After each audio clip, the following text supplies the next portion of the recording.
I want to be honest before I begin. I faked a heart attack.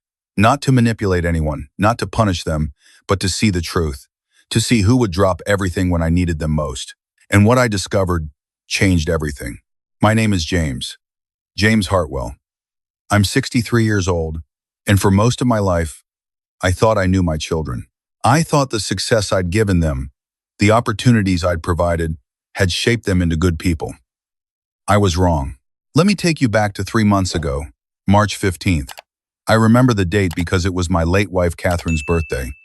She'd been gone for 8 years, but I still felt her absence every day. Catherine and I built everything together. Started with nothing but a small auto repair shop in South Chicago and turned it into a chain of 12 locations across Illinois. We worked 70-hour weeks. We sacrificed. We saved.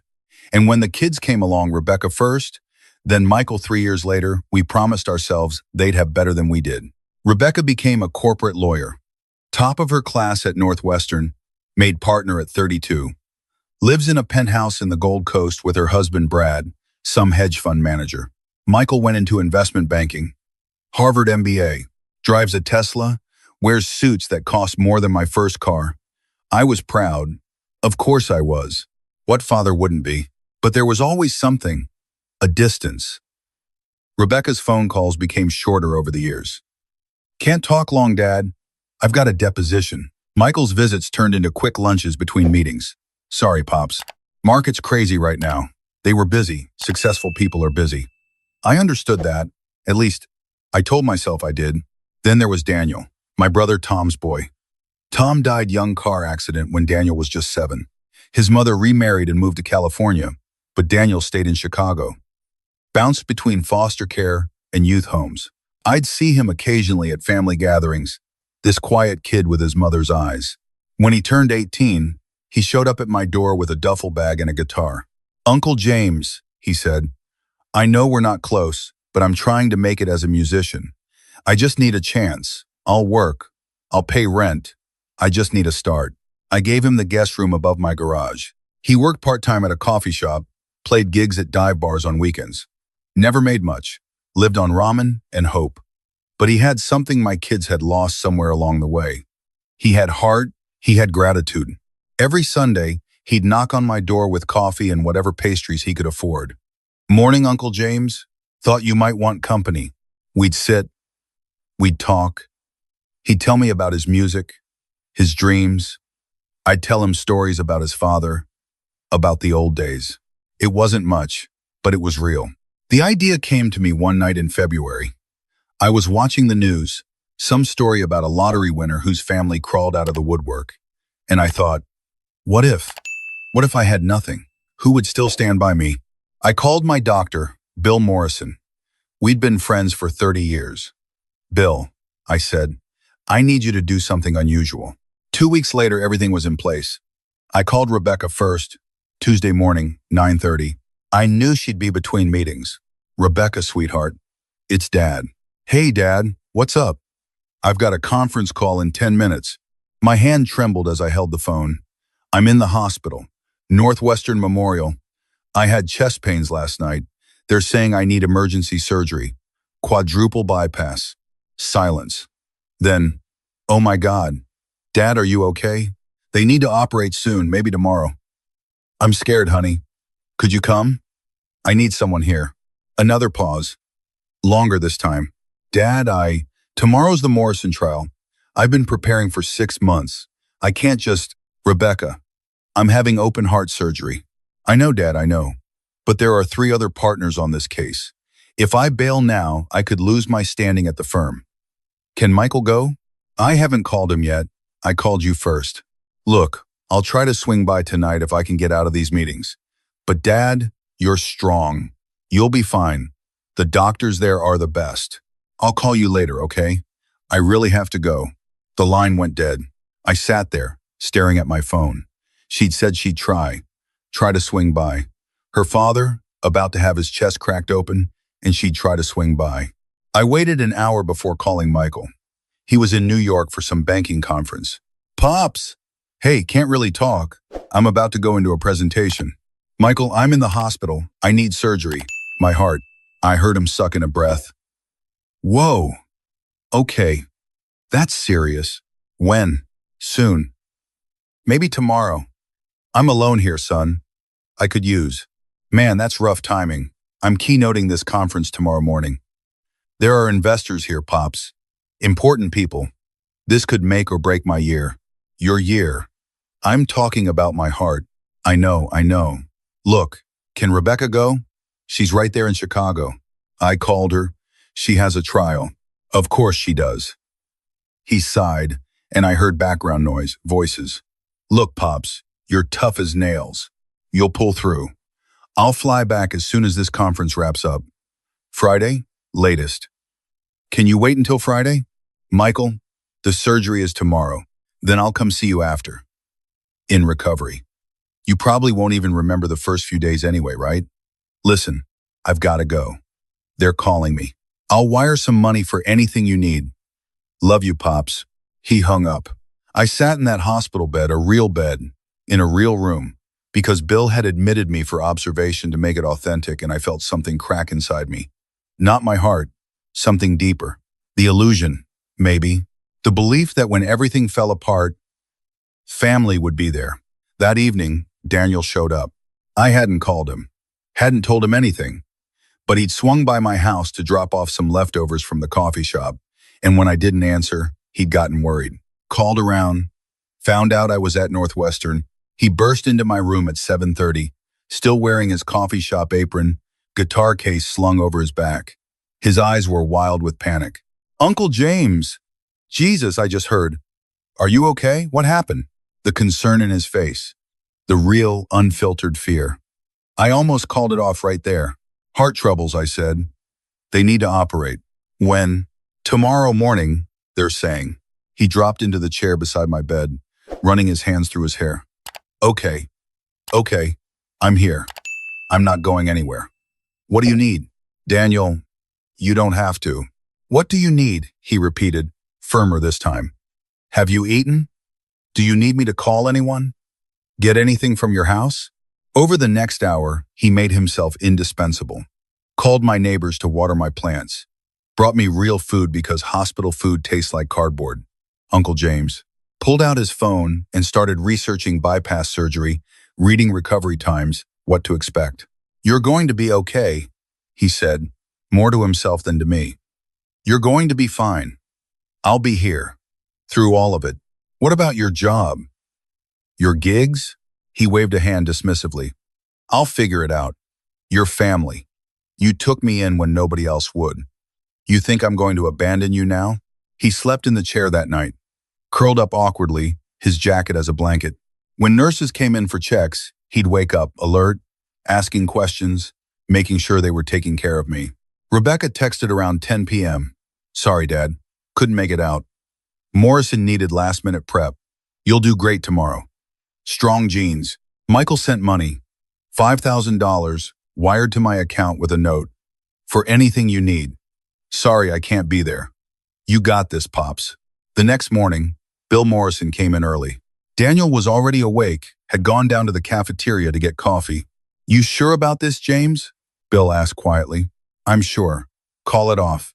Tell them there was a mistake in the readings. And the boy? Tell him the truth. He deserves that much. When Daniel came back, coffee in hand, Bill sat him down. Son, we need to talk. The look on Daniel's face when Bill explained not that I was fine, but that I'd never been sick, I'll never forget it. Confusion, then hurt, then something like understanding. You were testing us, he said slowly.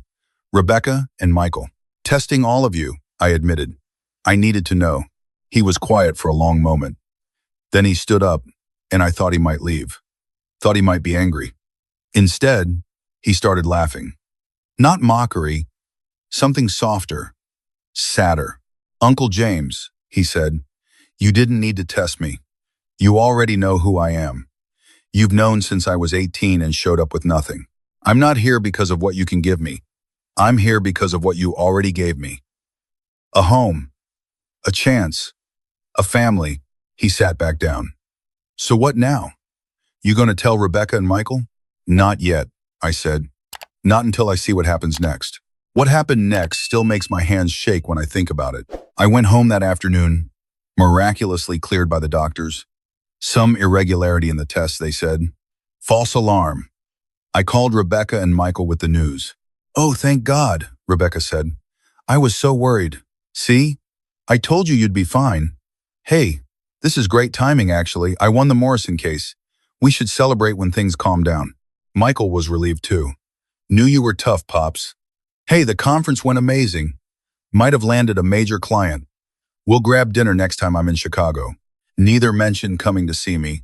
Neither apologized for not being there. Daniel stayed. He'd taken the week off from work, told his manager it was a family emergency. I'm here anyway, he said. Might as well keep you company. We fell into a routine. He'd practice his guitar in the mornings, play me songs he was working on.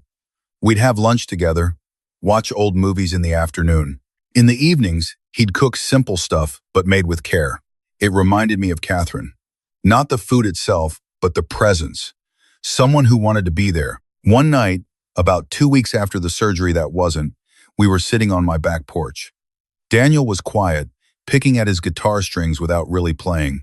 Uncle James, he said finally, can I ask you something? Anything. Why? Why did you feel like you needed to test anyone? I thought about it. Really thought about it. Because somewhere along the way, I confused giving them things with giving them love. I paid for Rebecca's law school, bought her first car, her first apartment. I funded Michael's MBA, invested in his first venture. I gave them everything. But I never taught them struggle, never taught them that love isn't transactional. You taught me, Daniel said quietly. I didn't teach you anything. You already knew. Maybe because you'd had to learn it the hard way. He nodded slowly. When I was in foster care, there was this old couple who took me in for a summer. The Washingtons. They didn't have much. Mr. Washington was a bus driver. Mrs. Washington cleaned houses, but they shared what little they had. And when I had to leave, Mrs. Washington told me something I never forgot. She said, baby, people will show you who they are. Believe them the first time. That's Maya Angelou, I said. Is it? Mrs. Washington said it like it was her own. He smiled. Either way, she was right. People show you. Rebecca and Michael showed you. I hope I showed you too. You did, son. You did. 3 days later, everything changed. I got a call from a lawyer in New York, Martin Greenberg, representing the estate of my old business partner, Frank Chen. Frank and I had started the auto shop together back in 1985. We'd been 50-50 partners for 22 years until he retired and moved to Connecticut. I'd bought out his share, and we'd stayed friends but lost touch over the years. I knew he'd passed away 6 months ago, saw the obituary, but I'd been too late for the funeral. Mr. Hartwell, Greenberg said, I'm calling about Mr. Chen's will. There's a provision that concerns you. Frank had never remarried after his divorce. No kids, no close family. His will was simple. Most of his estate to various charities, some personal items to friends. And then there was the clause. Mr. Chen invested the money from the buyout, Greenberg explained. Over 28 years, with compound interest and some very smart stock picks, that initial investment grew substantially. According to his will, that entire portfolio goes to you. His words were, James Hartwell was more than a partner. He was a brother. This is my way of saying thank you for the life we built together. How much? I asked, my voice barely a whisper. $12,400,000. Give or take, depending on market close today. I sat down, just sat right down on my kitchen floor. $12 million. Daniel found me there 20 minutes later, still sitting, staring at the wall. Uncle James, you okay? I told him everything. About Frank, about the money, about what it meant. Holy shit, he breathed. Then, sorry. Wow. That's incredible. Frank must have really loved you. We built something together. Something real. Daniel was quiet for a moment. Then he said, You going to tell Rebecca and Michael? I thought about it. Thought about those phone calls from the hospital. Thought about Rebecca's text and Michael's wire transfer. Thought about Daniel sleeping in that hospital chair, researching bypass surgery on his phone, ready to give up everything. Not yet, I said. I want to see something first. I called Rebecca the next day. Honey, I need to talk to you about something. Financial planning, estate stuff. She came over that Sunday. First time she'd been to my house in 6 months. Pulled up in her BMW, power suit even on the weekend. We sat in the living room. I'd made coffee. She checked her phone 3 times in the first 5 minutes. So what's this about, Dad? Estate planning? I'm getting older, I said, thinking about the future. What happens to everything when I'm gone? Her eyes sharpened. That's smart. Have you talked to an estate lawyer? I could recommend someone. I wanted to talk to you first. You and Michael. Get your thoughts. Well, obviously, everything should be split evenly. Unless you want to set up a trust, that might have better tax implications. What about Daniel? She blinked. Daniel? Tom's kid? He's family too. Dad, he's not. I mean, he's your nephew. It's different. You don't owe him anything, don't I? She shifted uncomfortably. Look, I'm not saying don't leave him something. A token. 5, maybe 10,000. But the bulk of the estate should go to your children. Your actual children. I see. I sip my coffee. Tell me something, Rebecca. When I was in the hospital, why didn't you come? Her face flushed. I explained that. The Morrison trial was more important than your father's heart surgery. That's not fair. I have responsibilities. I have a career I've built. You always taught us to work hard, to be successful. I taught you to work hard. I don't remember teaching you to abandon family when they need you. She stood up. You know what? You're fine. The surgery was a false alarm. You're sitting here perfectly healthy, judging me for having a life. I'm sorry if I don't drop everything every time you call, but I have obligations. Daniel dropped everything. Daniel works at a coffee shop, she said, and there was real contempt in her voice. He's a 30-year-old barista with pipe dreams about becoming a musician. Of course he can drop everything. He has nothing to drop.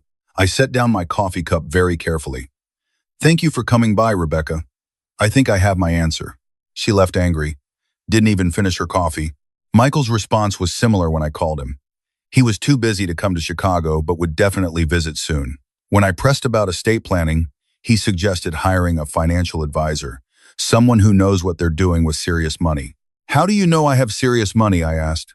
He laughed. Dad, you sold the business for what? 3 million? Plus the house, savings.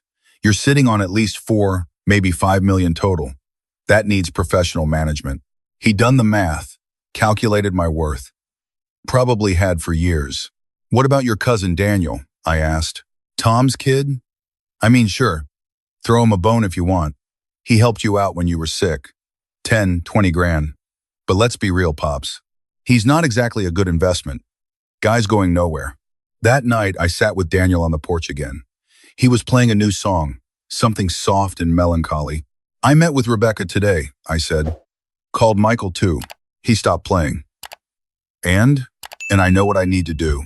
The next morning, I called Martin Greenberg. I need you to draft a new will. Of course, Mr. Hartwell. How would you like to structure it? I told him. He was quiet for a long moment. Mr. Hartwell, are you certain? Your children will contest this. I'm certain. And let them contest.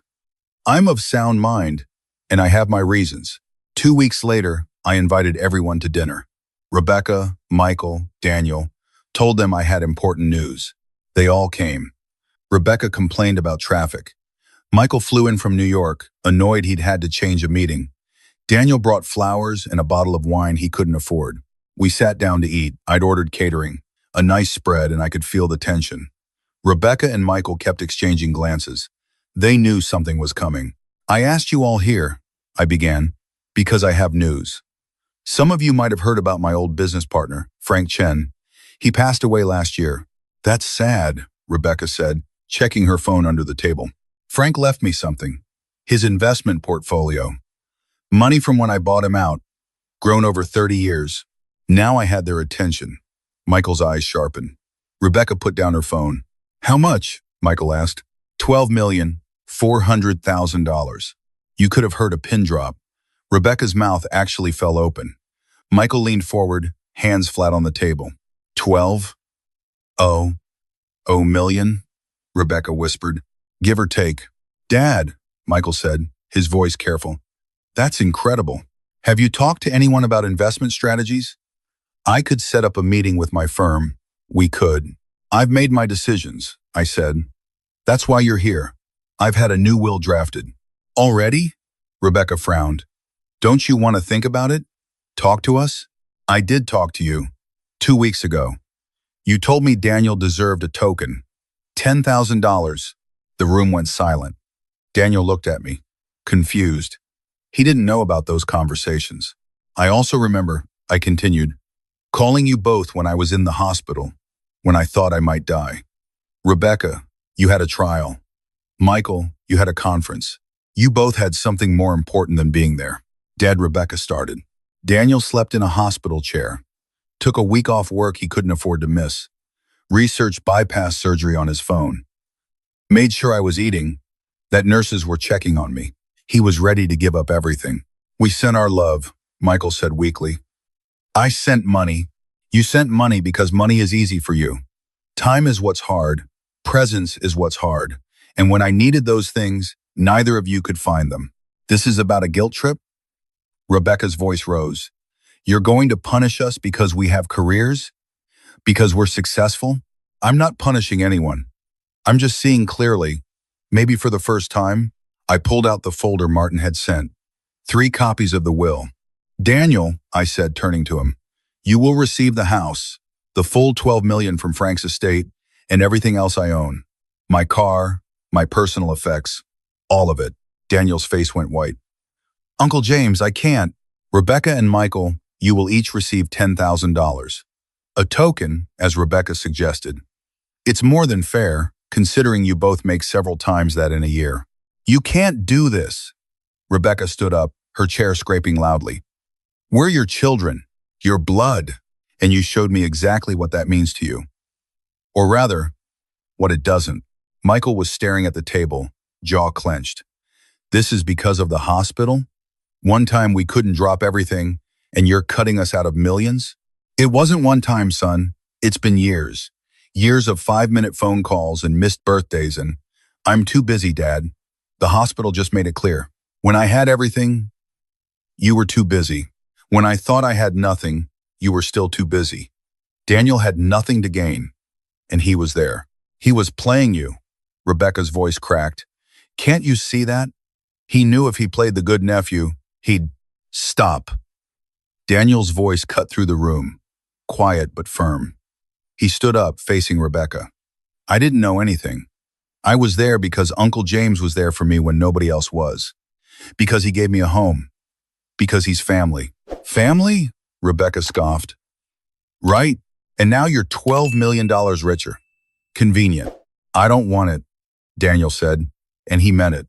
I could see it in his face. Uncle James, please. This is your money. Your legacy.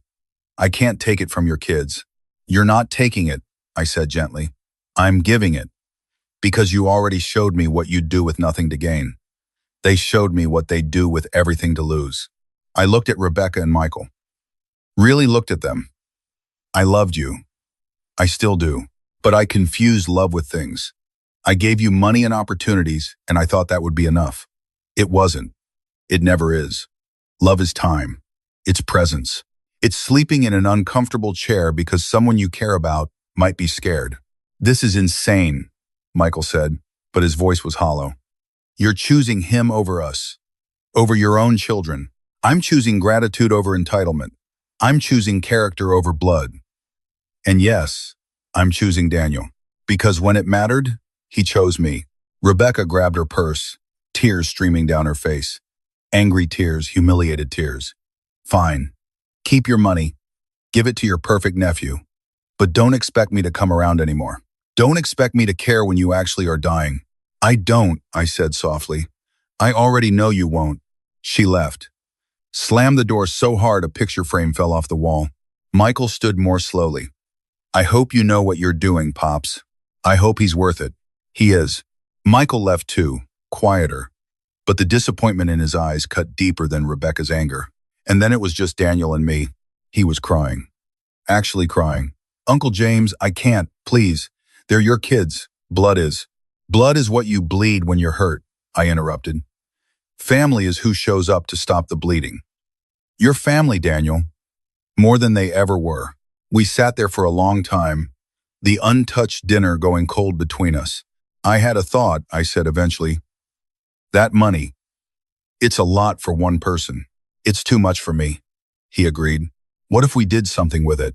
Something that would have made Frank proud, made Catherine proud. Like what? A foundation. Music scholarships for kids in foster care. Kids like you were. Give them the chance at their dreams. His eyes widened. Are you serious? We could call it the Catherine Chen Foundation. Honor both of them. Use the money to change lives. I'd love that, he whispered. I'd really love that. Then that's what we'll do. We'll set aside enough for you to live comfortably, to pursue your music without struggling. The rest goes to helping kids who need it. He nodded, still crying, but smiling now too. 3 months later, Rebecca sent a letter. Not to me, to Daniel. I know because he showed it to me. It was short. You won. I hope you're happy. I hope it was worth destroying a family. Daniel looked at me. Should I respond? That's up to you. He thought about it, then shook his head. No, because she still doesn't get it. I didn't win anything. I just loved someone when they needed it. That's not winning. That's just being human. He was right. That's all it ever was. Just being human. Being present. Being family. I'm 63 years old. I don't know how much time I have left. Maybe 10 years, maybe 30. But I know this. When my time comes, Daniel will be there. Not because of money, not because of what he can inherit, but because that's who he is. Rebecca and Michael might show up too. Might not. Either way, I already know the truth. The real inheritance isn't $12 million. It's knowing who loves you when you have nothing left to offer. It's knowing who sleeps in hospital chairs and who sends wire transfers. It's knowing the difference between family and blood. Frank Chen taught me to build something real. Catherine taught me to love without conditions. And Daniel? Daniel taught me it's never too late to see clearly. Never too late to choose gratitude over pride. Never too late to recognize family when it's been standing in front of you all along. Some people spend their whole lives blind to what matters. I almost did, but I ran a test. I faked a heart attack. And in doing so, I learned where the real hearts were. Daniel's still in my guest room above the garage. Still makes coffee on Sundays. Still plays his guitar on my porch in the evenings. The foundation launches next month. We've already got 50 applications from kids who need help. Rebecca got married last month. I got an invitation. Daniel urged me to go. She's still your daughter, Uncle James. He's kinder than I deserve. I didn't go.